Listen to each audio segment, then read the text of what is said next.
This is the BlahCade Pinball Podcast. I am your host, Chris Freebus, a.k.a. Shut Your Trap. Joining me, as always, halfway across the world, Jared Morgan. Hello, everybody. You know, I'm sitting here. I never have solved the problem of I can't hear our opening logo anymore. It happened quite a while back, where all of a sudden something happened with my sound issue. Remember there was that day where the sound was just a mess? Oh, I remember those days when we were first started with OBS. Boy, no, it wasn't when we first started with OBS. It was something switched with OBS, like they updated or whatever, and everything was just like a mess. Nobody could hear anything. We like canceled the podcast 10 minutes in, not realizing nobody could hear us. It was a hot mess. I have never been able to, since then, hear our logo anymore. Huh. Which, I mean, obviously it plays for everybody else, but it does not play for me. That's all right. You get the same experience as I do. Utter silence. Non-OBS in. Yeah, it's right. Yeah. It's great. How's it going? It's been a little while. Oh, yeah, it's going all right, actually. I haven't been playing a lot of pinball. I've actually instead been digging out an old Nintendo 3DS and realizing that's a really cool console. It is. It's a good platform.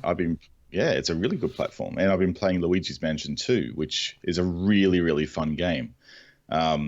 Really interesting game mechanic. Platformer style. You're catching ghosts, so you feel like a Ghostbuster walking around. You even have a vacuum cleaner that you use to suck up ghosts with. It's just a lot of fun to play. And being on the 3DS, you know, you can take it anywhere with you. You see what I'm leading to here, don't you? Yeah, my son has been playing, or had been playing, Luigi's Mansion 3 on the Switch. And my wife really loves it. They're both sitting there going, you gotta play it, And I'm just kind of like, I'll get to it. my kids are like on me every day. That I'm so you're gonna play more Luigi's Mansion today? Like, can we watch it? But the thing that like amazes me about the 3DS console, that it was obviously bought out when or released when, you know, did a 3D on televisions and everything, like glasses 3D was a massive deal. And boy, they have utilized that very well in that console. Like, it is amazing, the depth of field and the way they've actually, you know, I remember when we were talking about 3D movies and stuff, you're always talking about how the director frames a shot and, you know, what you see through the lens through a 3D movie is sort of like quite up to what the director wants you to see. Yes. You can really see a lot of care and attention, particularly in Luigi's Mansion, has been given to the different layers of the 3D in there, and everything's really consistent, and it just feels really good to play through, and you'd never want to turn it off because it actually really enhances the game. So I really am quite enamored by the 3DS. I think it's a great little console, and I picked them up really cheap, like $70 Australian. Oh yeah, no, you can pick them up for dirt cheap now, and the games I'm sure are not terribly expensive anymore either. They're definitely not expensive when you use a Sky 3DS Plus. No. Ta-da! That's right. So yeah. This last week has been an odd one here, especially for somebody that's LA based. Obviously, the death of Kobe Bryant.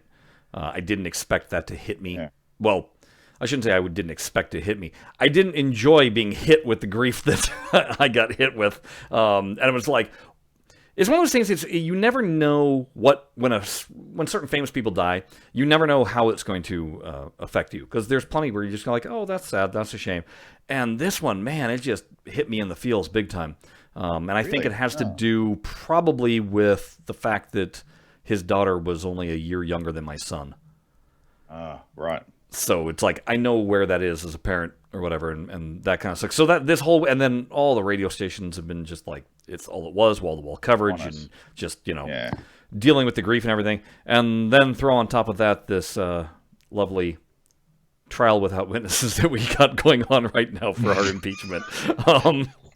What a three-ring circus. Yeah. So, you know, I fortunately worked like 8 days in a row at Disneyland, so that was taking my mind off of things. So, you know, being in the world of Disney. watching happy people do happy things. They could care less about what is going on in the rest of the world. Yes.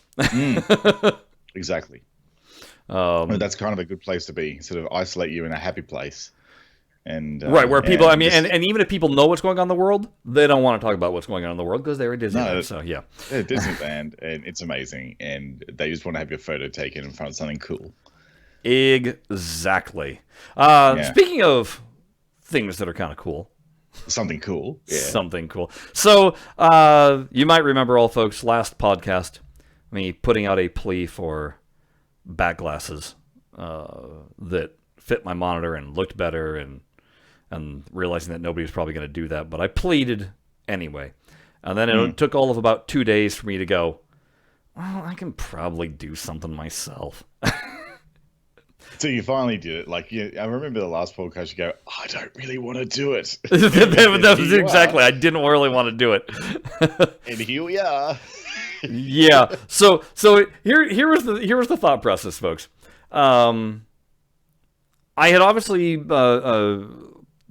Jay Willen, who is sitting here watching us right now in our comment section, he had sent me 2 links at 2 different times of places to find the back glasses. And the first one that I was sent, everything was already pre-done. The file titles were already pre-done, so it was really easy to drop those in. And that's when I had them pop up, and it was just a back glass. And then obviously I had the DMD in front of it, and my big complaint was, well, the DMD is blocking the back glass. So then the second link that I was sent was somebody that had put the grills, the speaker grills, and the DMD box with the artwork above it. Yeah, right. Which was cool. That was definitely what I was asking for, except for the fact that was only for the Williams tables and not for any of the Zen tables. The Zen tables, no speaker box, and it was just the full 16:9 back glass. Yeah, right. Okay. Which I didn't like. Because being a stickler for consistency, that would have been triggering you at 9,000, wouldn't it? Exactly. I mean, I don't have OCD except for when I have OCD. And this is one of those times. I like consistency in my visuals. That I cannot deny it. I like a theme to kind of carry through. So it's one of the things that drove me nuts about visual pinball was how one author would make tables look a certain way, and they would be in a certain table angle and all that, and then you download another author's table, and it'd be all different, and the lighting would be different, and that just, to me, it felt like a Frankenstein piece of games, which is why I always preferred it when Pinball Arcade came out, because I was like, hey, this is fantastic, it's all uniform. I'll take the niggly things that I don't like because it's all at least uniform. Yeah, all the niggly things are at least consistent. Exactly. Collection. So, so I just in this second link, what was nice was there was all the back glass art. There was another file that was all fan made alternates, you might say. There was another folder. Fan glass. I think we can run with fan glass. Fan glass. I think that works. Yeah. I like it. And then there was all sorts of other art elements that were basically like vector graphic or clear background kind of graphics. Things that I was like, oh, I could kind of probably work with that. So I started tinkering around, and I started with using the of all things Champion Pub's speaker grill and everything, and just placing images over the top of where the back glass would have been and shrinking them to size and kind of messing around with that. I get through every single table that Zen offers, and I get through with it. I'm looking at it, I'm like, it's all right. It's still not quite what I wanted, but it's okay. And the one thing that's bugging me was I was like, I should have a Zen logo down at the bottom covering up the valley. So I put the Zen logo down there. It was all flat. And I was like, I would like that to be metallic. How can I do that? So then it was, well, let's see if I can drop out something and put in like chrome or whatever. And I wound up with a little chrome badge that I put the Zen logo on top of, and I was like, yeah, that looks cool. okay, let's put this on top of one of the things. I put it on one of the machines. I was like, yeah, that looks great. And then it hit me. I got to redo every single one of these because do you think I saved the files? No. No, I saved them just as JPEGs. I didn't save them as Photoshop files. Photoshop files. or I'm not using Photoshop. I'm using Inkscape since it's nice and free. And I wasn't using Inkscape. I was using GIMP, which is also free. And so I was like, okay, I got to go back and do these all over again. So I start redoing. I started with like the Star Wars ones, and I realized I don't like the hyperspace that I used in the background. I gotta find another hyperspace. And then I was like, there's gotta be an easier way than me constantly each time shrinking the images. I'm like, I gotta make this uniform. I gotta like just like crank through them. Pump them out. Yeah. Right. So I wound up like making a template that I could just quickly throw the image in, move it around the background. It's already gonna be matted off. Everything will work fine. So I went through and I was doing that, and I was happy with what I did for Star Wars. And then I was like, well, what do I do attack next? And I'm like, oh, let's attack Zen. And I spent so much time trying to figure out what would be a good just backdrop for Zen, because I wanted to use the little smaller logos because I liked those images better than the 16:9 images, which all looked low res and basically from Pinball Effects 2. And so I kind of came up with what I was half-assed backdrop, and then I found a better backdrop image on Google, and I wound up applying that. So I went through all that, and that was all great. And then I started realizing, well, something's wrong with the edges. They're too sharp dropping into the black. So then I realized, oh, I need to put a vignette filter over. So I had to go back.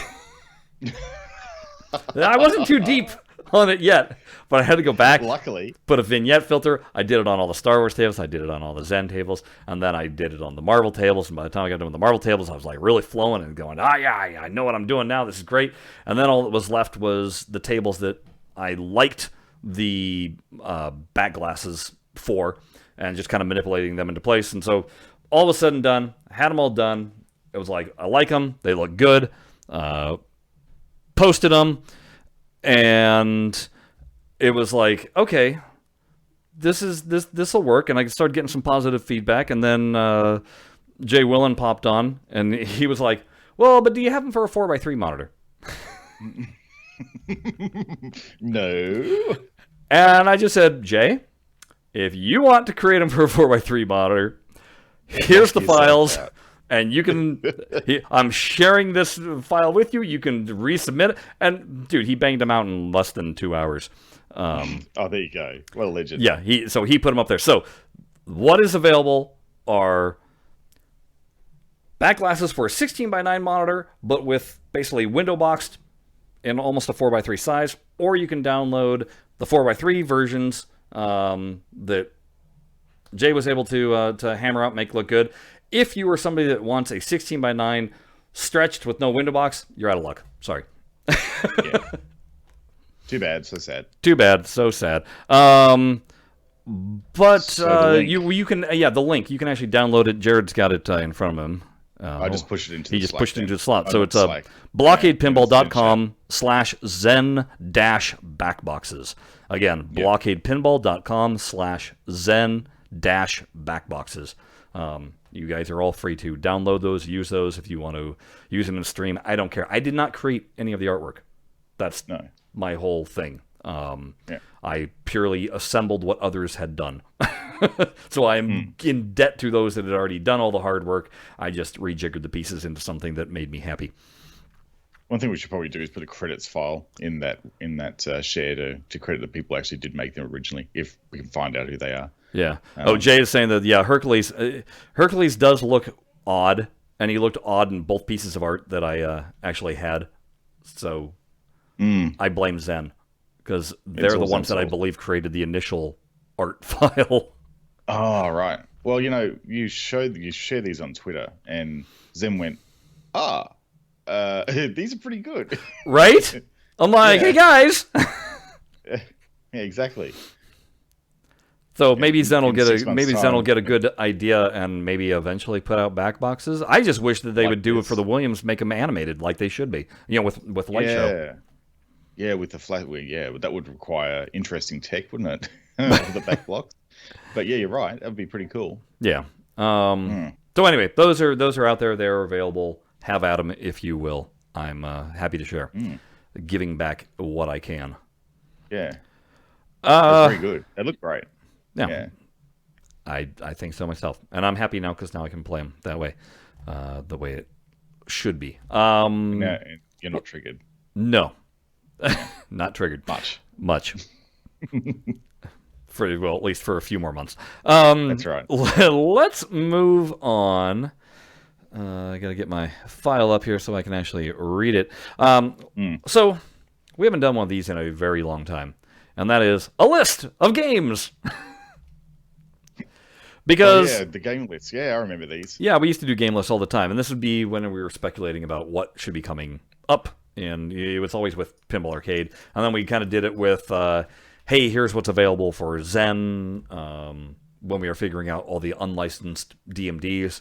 Well, we're to that point where we don't know what is coming next to FX3. Are they going to finally finish out the final 3 non-licensed DMDs, being Whodunit, Cactus Canyon, and Jackbot? Are they having issues with? I mean, I know they were having a hard time finding Cactus Canyon, and is Jackbot going to be an issue with the gambling? And does anybody really care about Whodunit? Well, yeah, that's right. We at this show are not exactly fans of Whodunit, so there you go. I'll piss on it all day long. So then it becomes, well, okay, so what do they do next? Are they going to be doing licensed tables? Are they going to be doing alphanumerics? And the ever-loving plea that everybody does, which is, please just give us something that we haven't had before. Yeah, that's fair enough too. It is fair enough, but then as I recently read one person, they go, I don't even hold the two in light with each other. Like, Monster Bash looks and plays so much better in this that it's like having gotten a new table and realizing you've just been playing with a knockoff the entire time. Yeah, well, that is true. So is it a bad thing that we get repeat stuff, especially considering how many people, with the way pinball has been taking off lately in the digital market, and especially with all these now virtual cabinets coming out, there's plenty of people that have never downloaded any of the Williams, got a chance to download any of the Williams stuff from Pinball Arcade.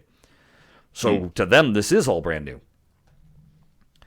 So with that being said, I thought that we would take a look at what is what is available to us, and maybe kind of figure out, do we really want all the new stuff, or will we be happier seeing some of the old stuff first?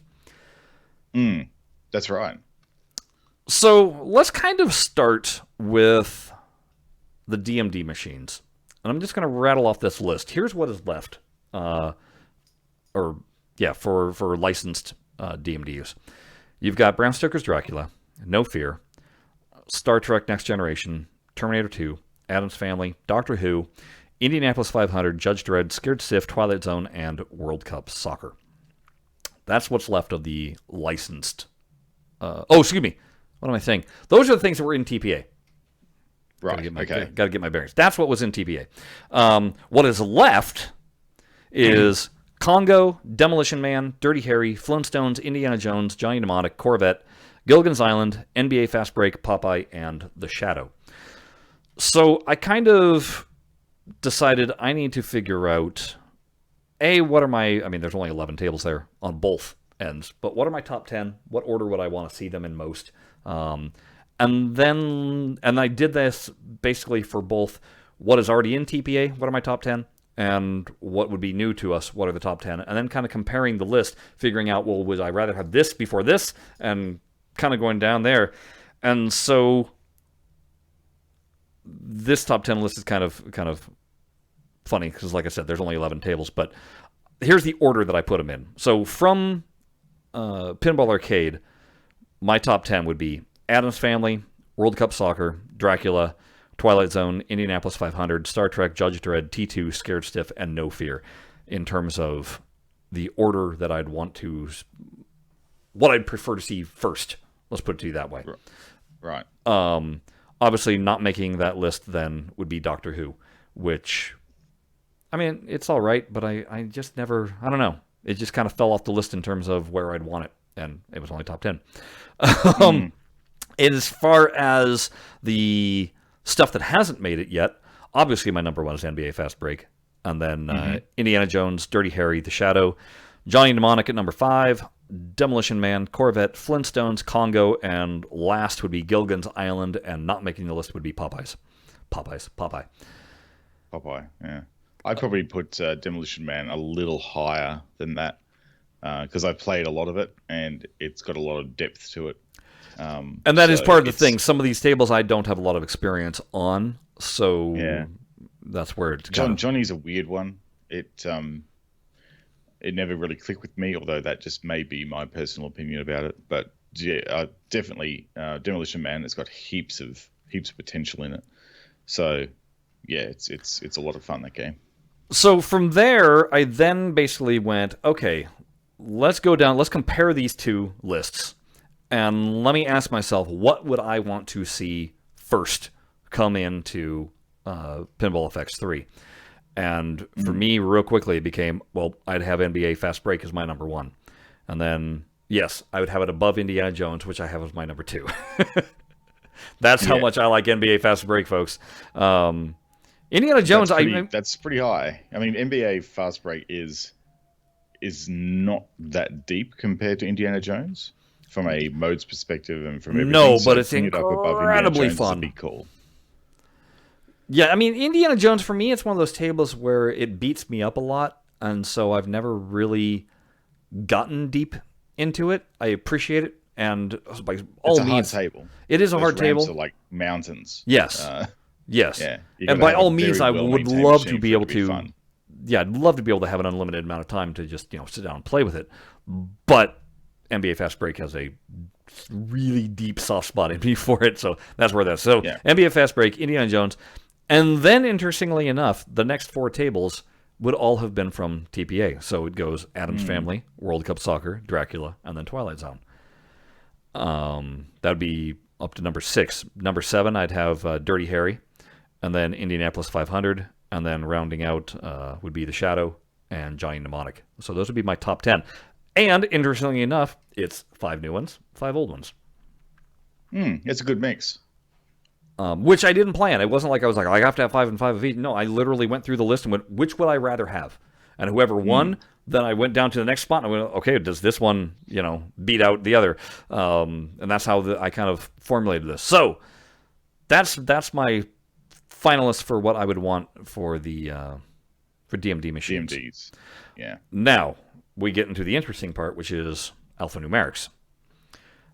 And here's where the list is a little funky because once you reach a certain point on the list, you go, really?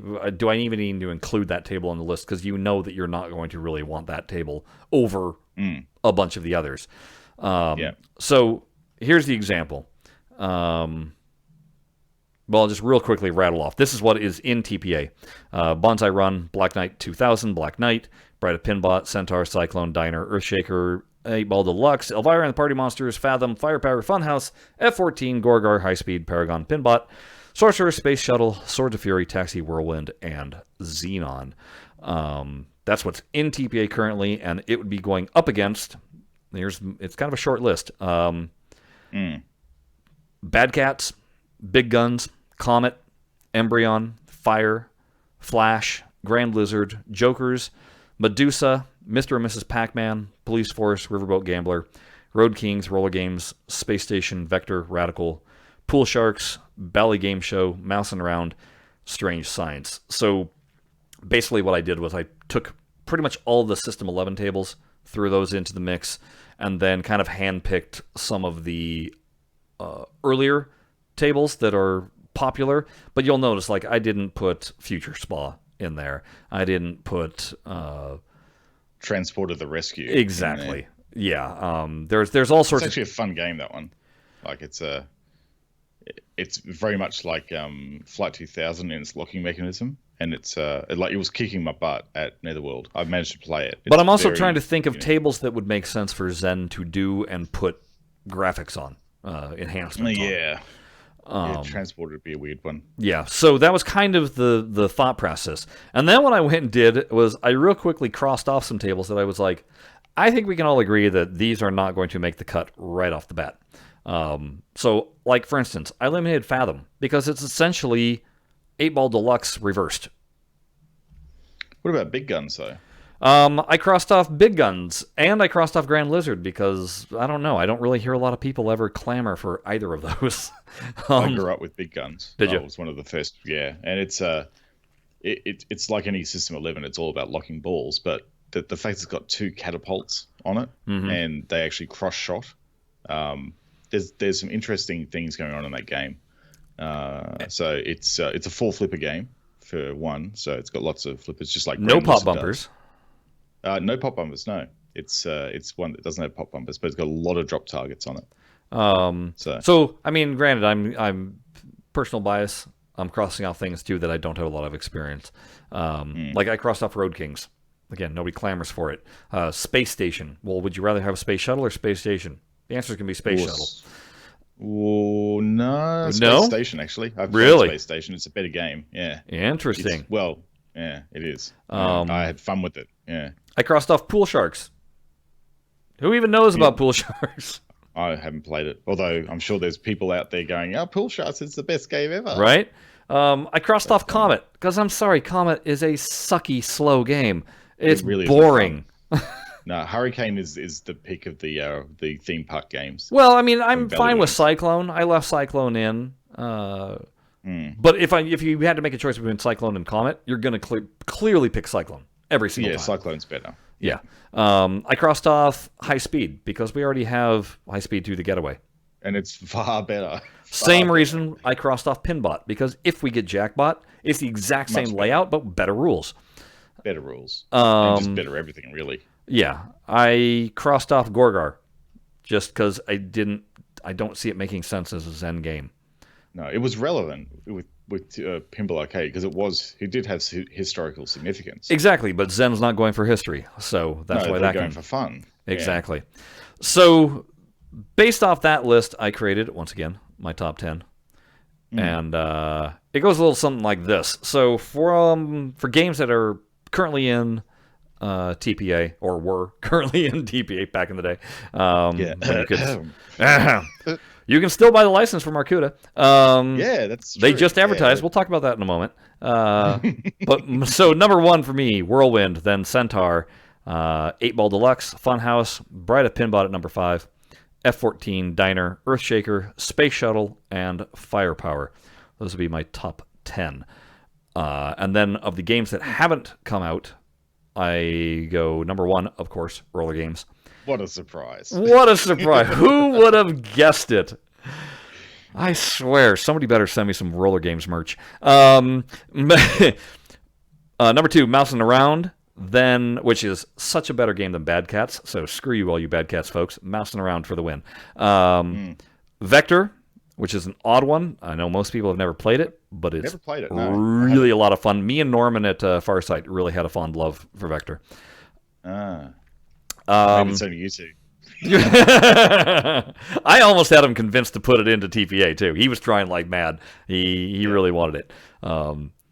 My favorite thing about it is it clocks how fast your pinball is moving. Oh, really? Yeah, based off of drop targets and points of contact. It's this whole. It would be a perfect game to pair with roller games because it literally is also people on rollerblades skating around the playfield. It's future roller games. Future roller games, like yes. Future Star. Yeah. All right. All right. So where was I on that list? Okay. So yeah, roller games, Mouse Around, Vector, Medusa. Number 5, Mr. and Mrs. Pac-Man. This is not Baby Pac-Man. This is Mr. and Mrs. Pac-Man. So Baby Pac-Man has an actual monitor. Yeah, it's got an actual video game portion to it. Mr. and Mrs. Pac-Man does not. It just has a whole bunch of insert lights that kind of create the maze. Which is kind of cool. Yes, yeah. I've had a lot of fun with that one. So that was number 5. Number 6, Bally Game Show. I know you're a big fan of that one, Jared. I do like game show. Although I saw on Instagram the other day somebody found a really, really nice specimen of it out there, and they go, "Look, this is in such good condition, but I think that's because no one likes to play it." It's one of those It's games that it really suffered from the amount of plastic ramps that's on it. It would have been so yeah, much cooler if it had Wareform trails. yeah, yeah, it would have. And again, it's a very linear sort of System 11 style software set on it. Yes, So you absolutely. really are just playing for multi-ball and Showcase Bonanza. But Keith McTeeth makes it for me. I love him. Yeah, Number 7 would be Radical, then yeah. Fire, Riverboat Gambler, and rounding them out, I put Embryon. You know what's really funny with Fire? My first taste of Fire was in Visual Pin MAME, and for some reason there was a ramp or something in it that it just looked so wrong, Yes. like the way they did it, and it just completely put me off the game. I couldn't play it because it was like, what? I don't know don't what's find going it to on. be a visual appealing game, and it is a game also with little flow because it is nothing but shooting dead ends. Yeah, yeah. That being said, I It's never been in anything. it's never been So in anything. I know it's highly requested, and I like it better than well a lot of those other tables. yeah, that's right. um, Look, eh, I'd have it in. It'd be good. I yeah. reckon. So from there, I Put it kind into a of 3-pack. It'd be fun. yeah, I kind of pared it down again, and so my finalists for all of those: number 1, roller games, duh. Number 2, Whirlwind. That's my other absolute favorite table. Number 3, Centaur, because I would kill to see what Zen would do with it. Then number 4, Mouse. Likewise with Whirlwind, you can already imagine the hurricanes or the Oh, tornadoes. oh yeah, spinning the around the enhancements playfield. would be spectacular in Whirlwind. Yeah, it'd be awesome. Lightning bolts cracking onto the playfield. Yeah, Yeah. wicked. It'd be cool. Yeah. Number 4, Mousing Around. Number 5, 8 Ball Deluxe. Then Funhouse, Brighta Pinbot, Vector, Medusa, and Mr. and Mrs. Pac-Man would be number 10. 8-Ball Deluxe would be an interesting one to zenify. What would they do? They just have a dude playing pool? That is a good Like- question. I'm not sure what they would zenify, but it's that's one of those tables that it could use the physics so much to its advantage Yeah. compared to what's in TPA. TPA didn't do a bad job with it, but we're talking about a table that is very heavy on the aiming. Yeah, it's all about sharp shooting, essentially, taking your shots. Exactly. So as much as people like Big Shot, the same would apply with 8 Ball Deluxe. True. So anyway, Zen, if you're listening, there's my top 10 of both DMDs, licensed, and for your alphanumeric selections, I guess. Whatever you want to call them. Yeah, alphanumerics. Because, I think people all too readily say, oh, they're all... Anything that's alphanumeric is System 11. It's actually not correct. No. There's a range of systems that were alphanumerics, and they just get lumped into System 11. So I should point out also, and again, without me trying, it's 5 and 5. In terms of... it is too. Yeah. And Yeah. I didn't plan that. Now what you need to do is go and have a look at the Budapest Pinball Museum and see what games they have on their floor, and then see if you can match those up. Yeah. Because that's where Zen will be getting them from. Yes, absolutely. That is where they will be getting them from. Yeah. Trying to think what else was the idea behind me kind of coming up with that list, but it's escaping me. I think it's more just is that instance of people, as easy it is for people to go, well, we just want something new. When you compare everything out there and you really ask yourself, well, what would you want to see first? That's kind of what the It impetus. starts to narrow things down a bit. It really does. Yeah. Because you do sit there and you go, well, do I really want to see, like I said, Gilligan's Island before we get Addams Family? No. No. Not Although- just because it's new to digital? No. No. The thing is, though, I don't think this is going to be a problem, of course, with Zen, because I've already got a lot of the both the graphical presentation and physics, let's call them, ironed out. But if you had a really like a top 10 game come out this early, with Zen, what would then happen to their ability to do like a full visual effects suite on it, compared to if they left it to one of the last tables that came out, and they've found their feet more and they've worked out how to do even more cool digital effects. Would you prefer to have it now or wait and have it amazing potentially? Honestly, I think they've already found the sweet spot. With Monster Bash, etc. Monster Bash, No Good Gophers. Like I said, I think they nailed it on that without going too over the top. I think they've actually found a sweet spot, and we're right there on the physics that is also a sweet spot. So, it's worth considering, but I think you're probably right. Yeah, I'm kind of like I said. Here it goes again with the consistency. Lock it all down. Just crank out the rest of these. Yeah, that's right. I'll be happy in that manner. Just leave it at that. So, all right, let's move on to something else then. Okay. Jared. Oh yeah. Well, let's talk about that. I just saw that. Oh, that one. Just in the comments. Thank you for pointing this out. So, somebody went and rewrote the entire code to No Good Gophers and created their own LCD screen, replacing the DMD. No Good Gophers 2.0, like Brother Pinball 2.0, basically. Right.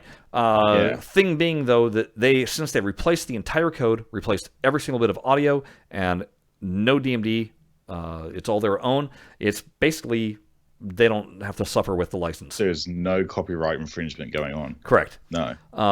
So I was reading kind of the rules and what they were improving and all of that, and I went, hey, that's pretty interesting. I like where they're going with this. And then I clicked on the video showing it, and my interest immediately waned because I realized how much I like No Good Gophers is directly related to how much I like the audio package and what goes on the DVD. You had the opposite reaction. Yeah, I went, man, I could take that audio and just chuck it in the bin. Like, it doesn't really... It's very repetitive. It's on a very short loop. And it just sounds like well, I know why you like it, because it sounds like the Caddyshack music over and over and over again. Yeah, But no, for me, like, if he's going to the effort of completely redoing the rules, completely redoing the story, then I don't want the old music in there. That ties it back, that anchors it to the previous version. Again, reading the story, which essentially winds up a bear wanders onto the golf course and Bud decides to convince the bear that he's a gopher. So that plays into the full fact that Buzz is still a little dim. A little screwy. Yeah. Yeah. But when I look at the graphics, it's like, well, hey, this is homebrew. This is, people that have some ability clearly to do CG graphics, but it's not of the quality that I would want. I think it ultimately Stern, or any of the stuff they're pumping out, right? Or it's like Jersey Jack or anything like that. It's not even. I mean, it's certainly not Pixar. It's certainly not DreamWorks. It's but it's kind of like if you went to the Redbox and instead of having a movie titled Frozen, they have a movie called Really Cold. And if you're silly enough to rent that, you're going to get some animation that is very there. Yeah. But not exactly of the high quality nature. And I felt the same thing that was with the music that was being used, the sound effects being used. Everything it wasn't terrible. It just wasn't anything that I could imagine wanting. And I'm directly comparing this to Cactus Canyon Continued, which nailed every single aspect of it for me in every single way. So right. Okay. But anyway, it's worth, if you guys want to see what we're talking about, it's worth looking up and seeing what that video is. I certainly applaud the effort, and I don't want to disparage. No, it couldn't have been easy. The code, putting it onto a P-Rock format, which is the board set they're using, and re-engineering the entire rule set. It's a massive undertaking. Yeah, I would not know how many hours this guy has put into it, but I'd imagine it will be a lot of hours. Yeah. So again, I applaud the effort by all means. I don't think it was a bad thing, and hopefully they'll continue. Maybe this will get them attention, and we'll get other people to volunteer some work, and maybe smooth out some of those edges that don't work for me. But I think this pattern though that this particular home enthusiast has used to develop the new ROM set is clearly the pattern that needs to continue. So yes, the fact he's gone right. I'm not using any single copyrighted asset from the old game, and I'm going completely brand new everything. That's the only way that you can actually sell and market these things consistently, because there's no repercussions. We can do it like this. No, and it's why the guy that did Cactus King Continued can't sell it, because he's using assets that were already in the game. It's a shame that he can't redo Cactus King Continued 2.1 and actually do it so it's completely copyright free.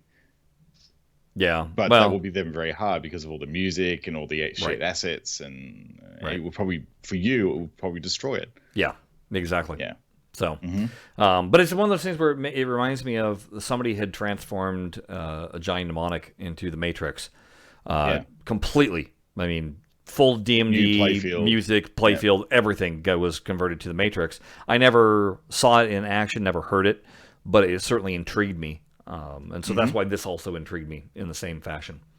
I've seen a really nice, I guess, a reskin of the Getaway High Speed 2 into a black edition.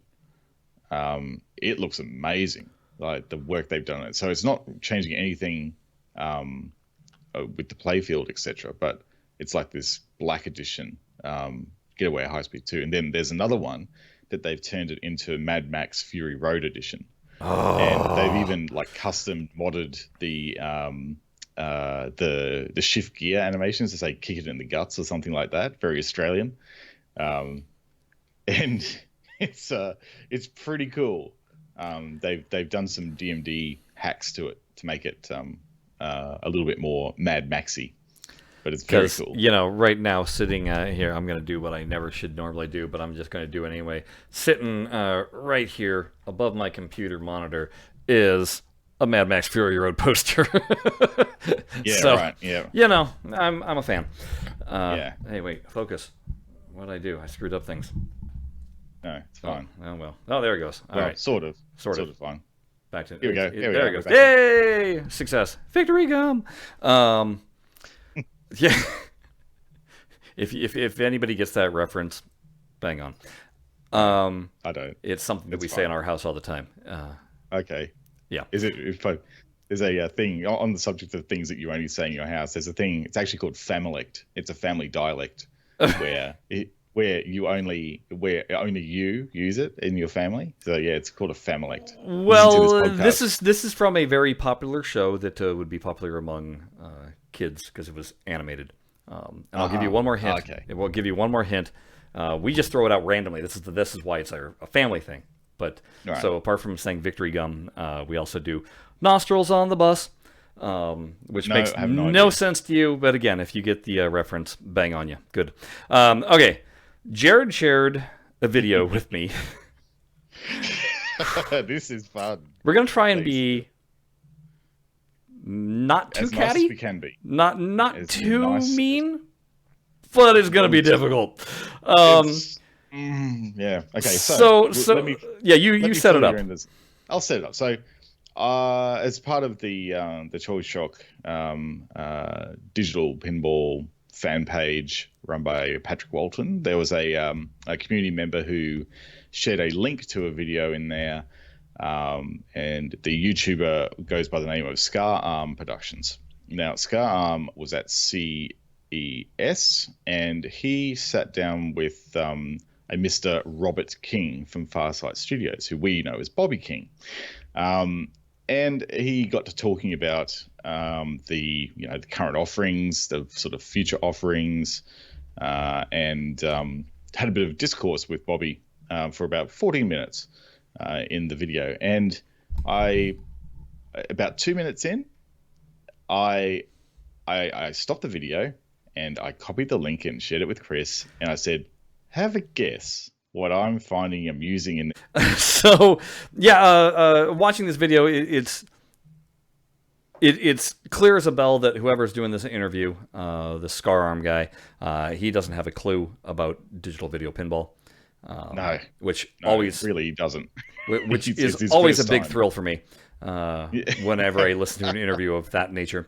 And Bobby's being Bobby, which is just kind of He's there in sales mode. Bobby's not necessarily the most talkative person. You really have to prompt him to get him to answer. So his answers are usually quite short.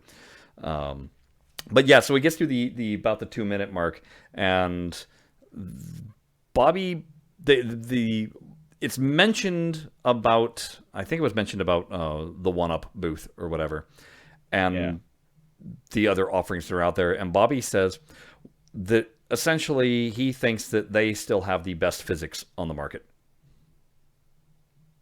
Mm-hmm. Yeah. Yeah, okay, maybe put the pipe down. But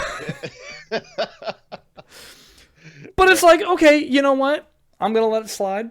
Because what is he going to say? What is he going to say? Oh, yeah, our physics are second rate. No, of course, you're there to promote your software. You're there to promote this brand. So, yes, you're going to continue on. It's going to be... I think it would be fair to say our physics properly represent the floatiness of Gottlieb tables. Because that's true. Yeah. Like, if you set them at the correct pitch, like the factory pitch, they behave like they do in the toy shop pinball cabinet. Like, they are floaty as anything. Yes. So there's just that unnatural speed jump that happens which almost never happens in an EM. Where it gets towards one of the playfield. Yeah. That's the bit that's not quite right. Anyhow, so anyway, let's continue. So they're continuing the interview, and they're talking about the product. And the funny thing is that Bobby's not there. He's not a representative of Toy Shock. He's only purely talking about the software, so he doesn't have much to say about the actual physical build. Or know much about the roadmap for it, clearly, in the video. Yeah. But anyhow. He's commenting about that this is the Wave 1, or the first version, that the 2.0 version of it is coming out. Mentions that they've got the physical buttons for nudging, but that they're looking into... Apparently, but because he actually said that we're looking at putting an accelerometer in, which it's well known that that's what Toy Shock was doing. I think we covered that in a previous podcast. But the thing was, he was saying, because, it's a lot easier to tilt with buttons. Which was nice. Really? Sure. Okay. I don't know who you're talking to, but okay. You got it. So then the interview kind of continues, and the funny thing is, and this is where I just was laughing, because you just see how visibly uncomfortable Bobby was with it. The guy keeps on bringing up 1UP and Zen, and at one point he goes, "Yeah, I really like Black Knight," and Bobby just goes, "Yeah, well, we used to have that." And you could just see the poor guy. He was like, "Can we please talk about Gottlieb and not about the license that we have not had for 2 years?" Yeah, because it got taken off us because we didn't have the competitive product anymore. Right. So I'm feeling bad for Bobby, and just kind of like this. And again, this guy's interview techniques are lacking, partly just because he doesn't have any tact, and partly because he doesn't know the product that he's talking about. And especially when he goes, "So how many tables you got on here?" And Bobby says, "Oh, there's 12. Oh, okay. And literally, like 2 minutes later, he goes, "Okay, so you've got 10 tables on these." And Bobby's like, "No, 12. And so it kind of keeps on going on, and then this moment happens. Now, keep in mind also, the Toy Shock booth is literally maybe, I don't know, what would you say, 15, 20 feet wide? A standard trade show booth size, which is, I don't know. They usually, you can get two sizes. I think they've got a double size booth. Yeah, it seemed like about a double size booth. 3 walls, that's it. It's got the 4 cabinets inside of it, but right above Bobby's head is a poster, basically taped to the wall, of Wave 2, which would be the Gladiator table. It's actually Wave 3, because Wave 2 is the one where they've got the black bezel and they've probably got like a slightly increased processor and a better like plunger and stuff like that. Well, when I say 3. Wave 2, I mean in terms of table selections. So that's what I'm saying. Wave 1 is 1 point, there's Wave 2.0, but I don't know. Anyway, not the point. Yeah. The point being, this is the part that killed me. So they're asking about the price point and what, basically, how Toy Shock is competing with 1UP. Yeah. And now, keep in mind that Bobby has already mentioned that, this new version with with the other 12 tables is going to be a slightly higher price point because it's going to have adjustable legs, and it's going to have an accelerometer, and it's going to have an LCD screen on it. All these things, obviously, it's going to kick up the price, right? Yeah. Currently, the way that 1UP is, the rumored price point that 1UP is offering is about $100 more.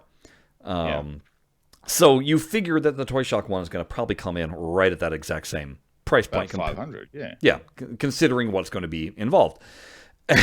And so Bobby goes, well, when comparing, he's like, well, I really think that we've got great table selections, and I really think that our physics are the best out there.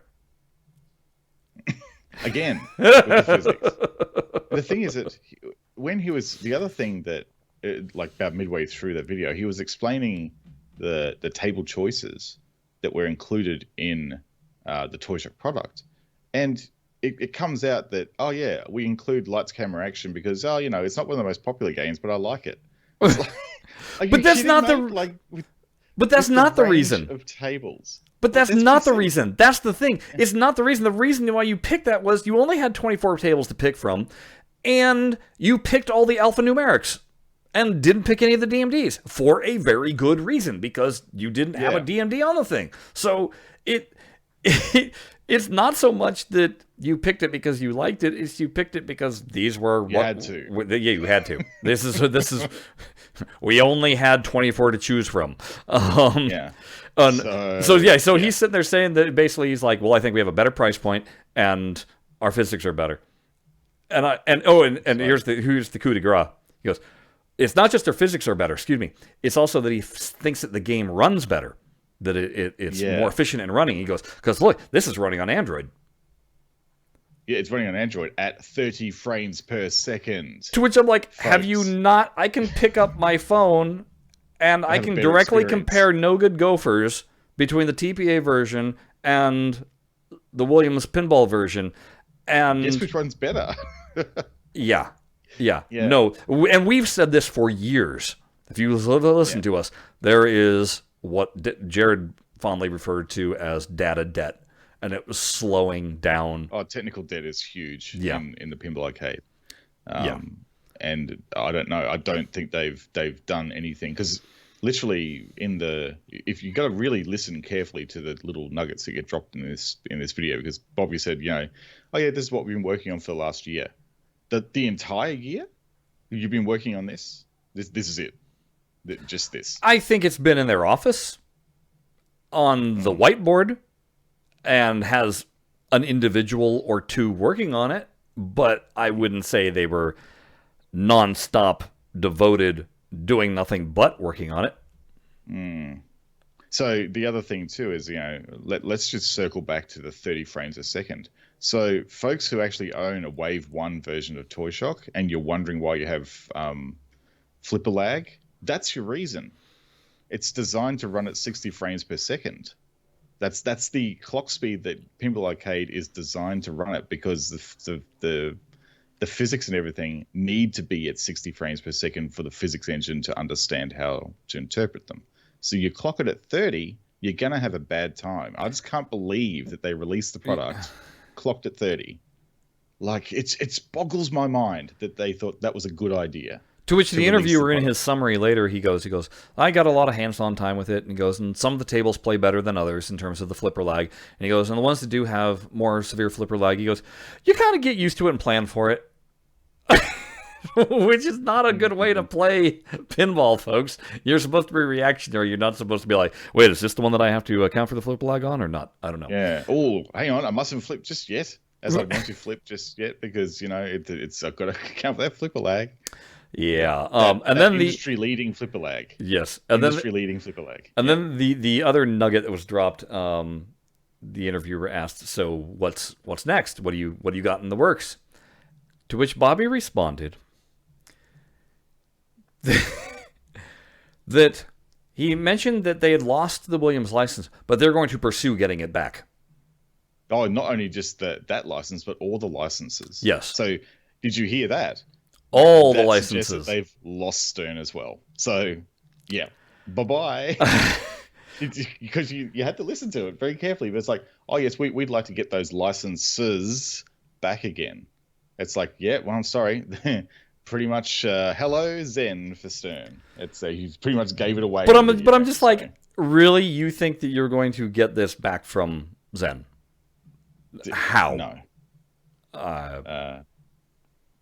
It's a mystery. I lost for words. I just don't know. And again, I come back to, what else do you expect him to do? He's there to promote a product. He's there to promote his company. He's not going to bash his own company. He's going to prop themselves up. But I also think that there's other words that can be used to kind of skirt around some of these things. And there's no harm. For instance, in terms of with the question regarding, how is this for competition? It's real simple. Hey, competition is great for everybody. It makes everybody elevate their game. That's what we're going to do, and we expect them to do the same.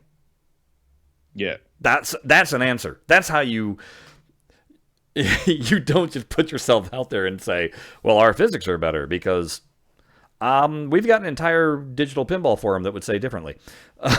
Yeah. Yeah, it's not just us saying this; it's literally everybody. So yeah. Hold on, what's the question here? Non-exclusive license for tables Zen doesn't want to make, and Farsight already have.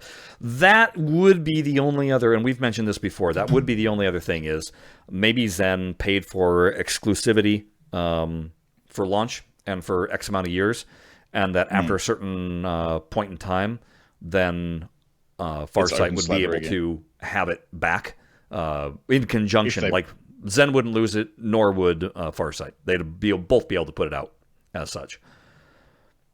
Yeah, I don't know about that. It's possible. I mean, no, it's more than possible. And truth be told, I would be fine with that. I mean, I don't think that it would hurt Zen's sales one iota, especially if Farsight doesn't make any improvements.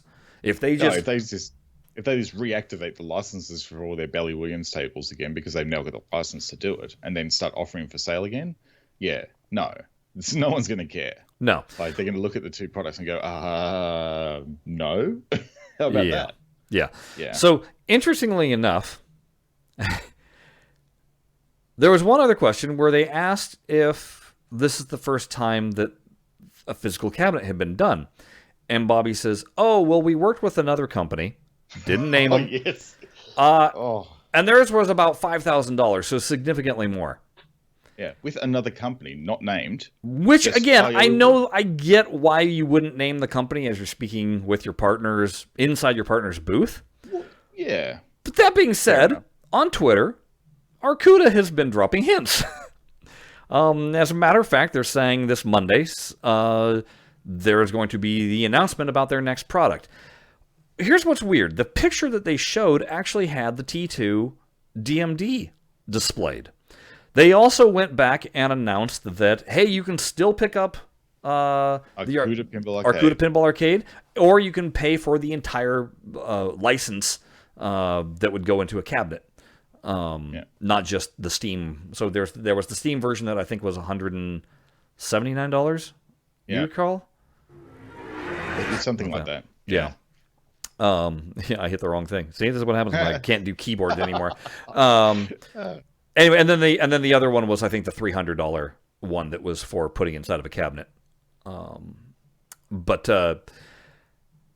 who knows? I'm dying to know what Arcuda's got up their sleeves, because like I said, when when we saw the Toy Shock thing, we went, oh, they can't be happy about that.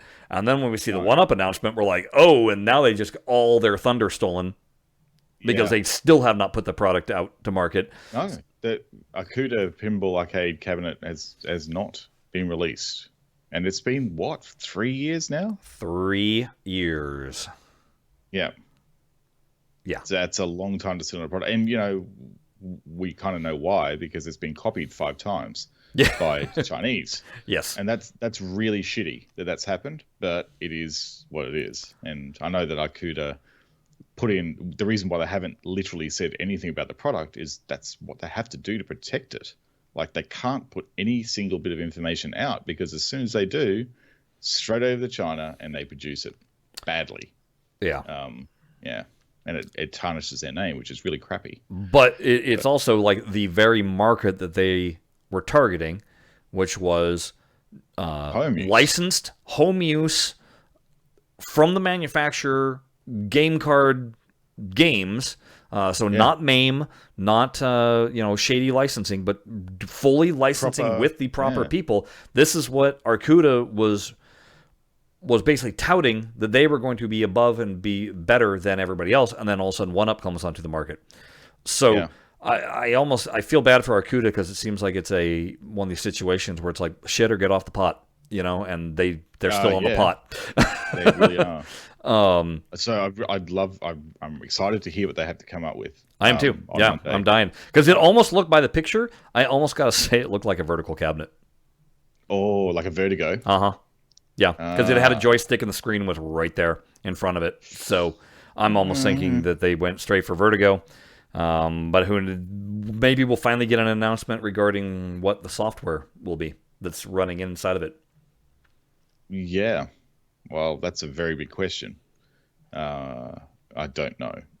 Like, the thing is that we were, like, ages ago, talking with the owner of Arcuda, but we've lost all contact with him. So, we don't really know what's happening from that company. So we will be with you on Monday, waiting for this release of information. Yes, we will. All right. Well, that's Monday Australia time too. That's not Monday US time. So, I didn't think about that, because they're an Australian company. So it might come out for us in the States tomorrow on Sunday. Yeah, potentially. And from the future here in Australia, we'll see it first. Yep. While you guys are sleeping, probably.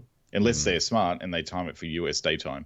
So 3 p.m. our time or something like that. Yeah, that would be like. That would make sense. That does seem logical. All right. Well, that's about it. We saved up. We packed it in.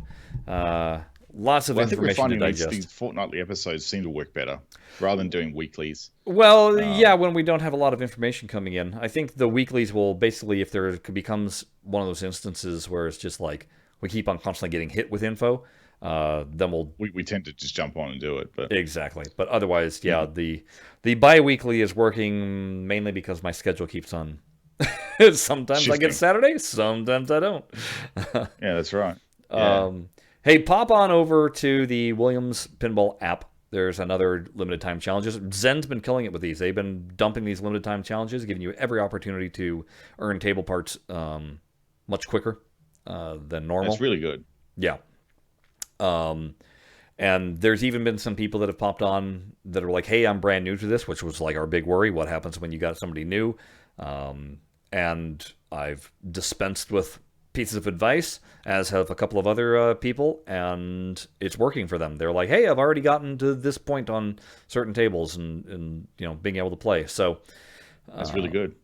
Yeah, it is a grind, but it's more than doable, and Zen has really amped up the rate at which this stuff is coming out to try and help.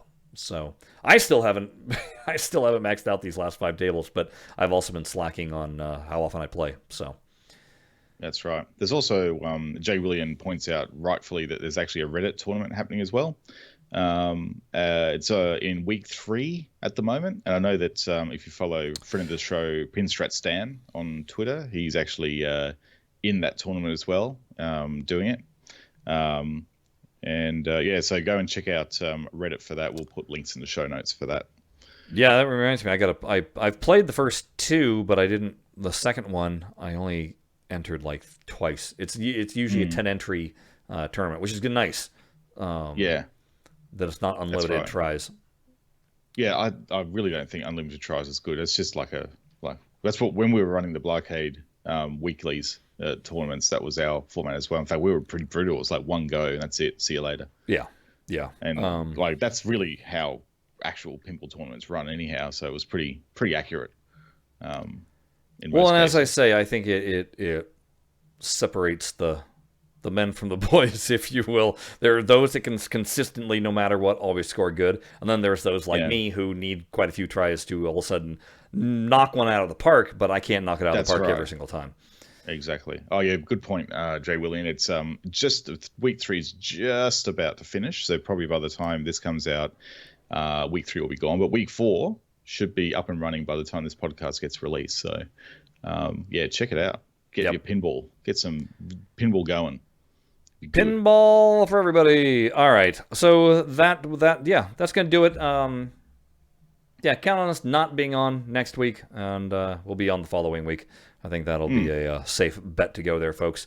As usual, if you have any topic that you would love for us to discuss, any suggestions, anything you want us to address, don't even hesitate to drop us a message on Twitter at BlahCade. It's been there at the corner of the screen the entire time.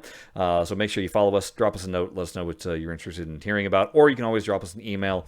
That is blahblahblahcade@gmail.com. Wait, I did that wrong. I always do it wrong. Well, blahblahblahcade@gmail.com for the email address. That's right.